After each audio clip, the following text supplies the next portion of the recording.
Good morning. Good morning and welcome to Heartland Dual Sport. This morning we're going to be talking about the new adventure bike that we just brought into our shop, or brought home, whatever you want to call it. It is the KLR650. It's the adventure model, as you can see behind me. It's also the non-ABS.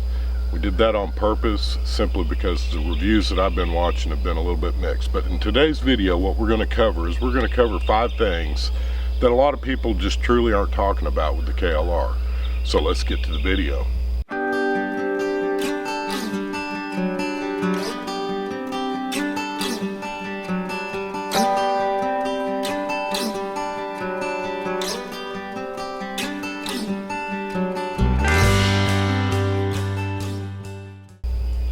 Number one, I want to start out with, if you guys go back many years, you're going to see where I was teaching Austin how to ride the KLR. And here's the one thing in particular that nobody's really talking about with the 2022 model, and I guess maybe the 2021 as well.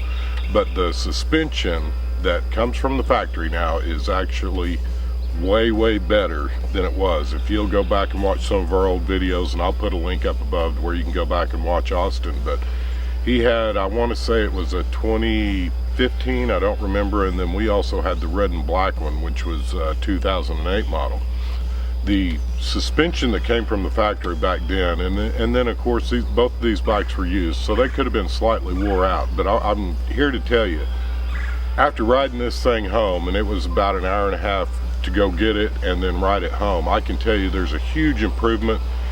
Nobody's really talking about it, but I mean, it's significant enough that I wouldn't at all even contemplate taking this bike straight off the showroom floor and going and taking some adventure rides. And in fact, if you guys don't know Tankerman, he's coming here today and we're going to take a little mini adventure.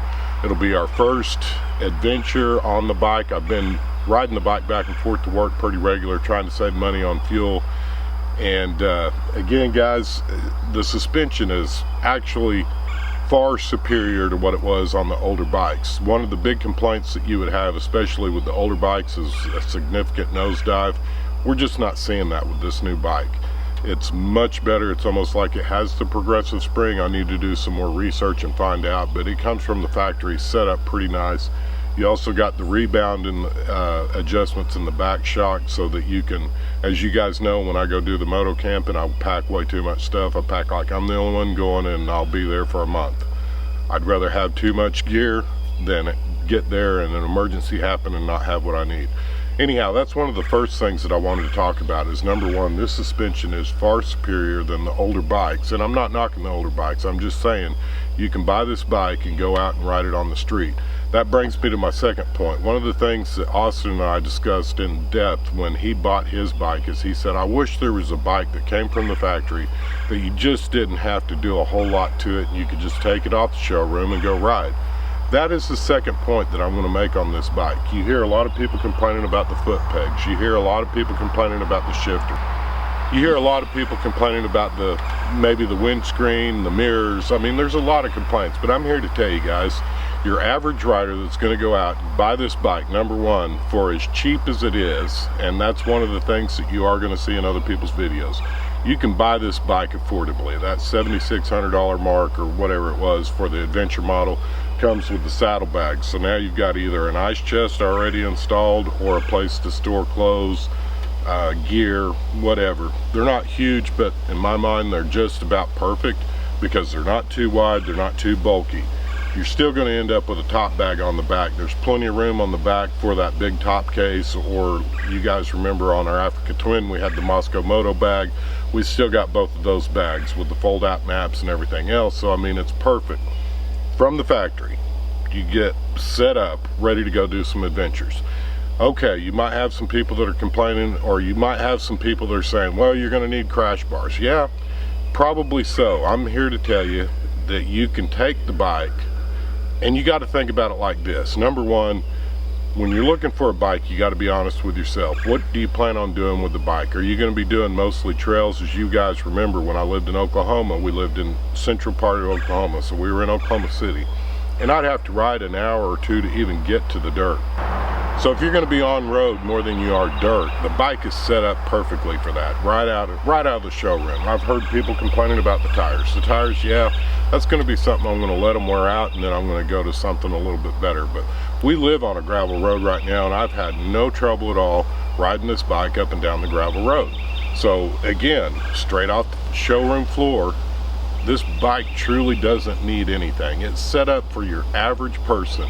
If you're a hardcore racer, you're not looking at the KLR anyways. You're looking at the KTM 890 or maybe even that Yamaha T7. That bike is in a different class than this bike. This bike is a bike that you can affordably obtain, go out and start taking adventures, go out and do the back roads, or you can't even say that you couldn't do a BDR on it straight from the factory. If you guys remember, Austin was a brand new rider. We did the K-Trail. The K-Trail in Oklahoma is a pretty tough trail, especially for a beginner on a bigger bike. Austin did the skid plate, we did the crash bars, we did all kinds of extra gear and stuff on his bike, knowing that that trail was tough.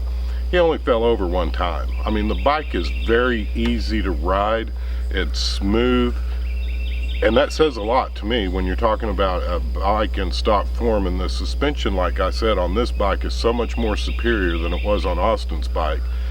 I think if he had this suspension, he wouldn't have crashed, because one of his crashes was directly related to riding the front brake, nosedive, and then the front end washed out from under him.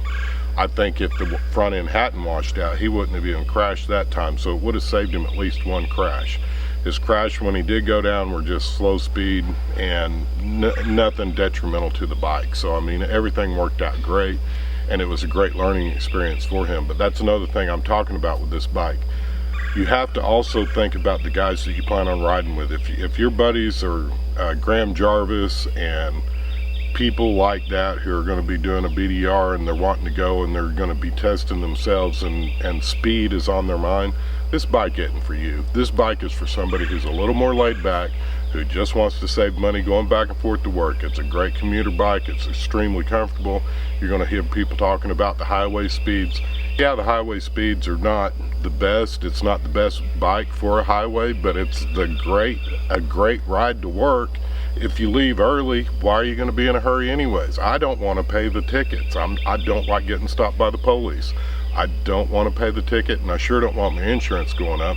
Again, this bike isn't a bike where you're going to look down and you're accidentally doing 95. It's just not going to happen. So not only are you saving money on your way to work, the odds of you getting a speeding ticket, unless you're just riding through a bunch of school zones, are really slim, because the bike's not built for speed. It's built for a comfortable ride to get you there safely and back. This bike isn't going to accidentally loop out if you hit the gas, you hit a bump, and you accidentally hit the throttle. I know I've got some very good experienced rider buddies, and one of his complaints when he was talking about his KTM 890 is he said he almost looped out on a BDR trail a couple of times because you get off balance and then you hit that throttle. That 690 is just a race bred bike. This bike isn't that. This bike is going to be just a casual get up to speed and enjoy your trip to work.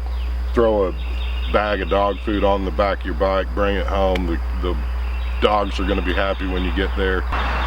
And again, guys, I guess to summarize everything, what I'm saying is there's a lot of people that are talking about all the complaints they have about the KLR, and I'm here to tell you, go test ride one, see for yourself. Also, be honest with yourself, because if you're looking at the KLR, you're probably trying to save money. You can buy two of these bikes basically for what you'd pay for definitely the KTM 890, and or if you start adding up all the accessories on the T7. So for you guys that are talking about some of the complaints about the bike, if you want to compare this bike to the T7, bear in mind that even from the factory, without putting crash bars on here, if I lay this down, the plastics are $275 per side.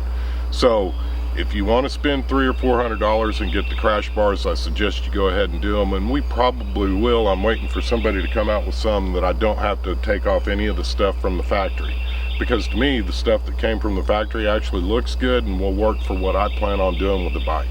I'm not going to be going out and trashing this bike. I want it to last a long time. I've got some plans for trips on this. I've already talked to Misty and Jay up in Tennessee. We've got some potential plans in the works. It's not going to happen this year because I had to go back to work. As many of you know, I did retire from Oklahoma City, and now we've moved and we're in East Texas now, so we're going to be basically building up a whole new list of people that we're going to be riding around with, because I probably won't be able to meet up with the guys in Oklahoma as much as I used to. Like I said, Tankerman is coming from Louisiana this morning. We're going to meet up and we're going to go do the first mini adventure ride on this bike today. Again, guys, if you like our channel, please share it. Share it with the KLR forum guys. If you guys are seriously thinking about getting the Gen 3, there's a forum on Facebook, and it's ran by what appears to be a great group of guys, and they've got the Gen 3 KLR forum. And I suggest you to go over there on Facebook and join that group. Follow us on Instagram, follow us on YouTube. Again, guys, we appreciate your likes, comments, and subscribes.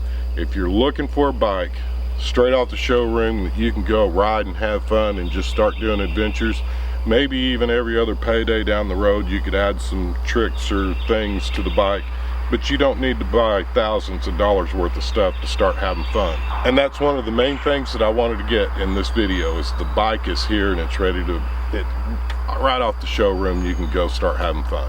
Again, guys, we appreciate your likes, comments, and subscribes, and may you have a blessed week.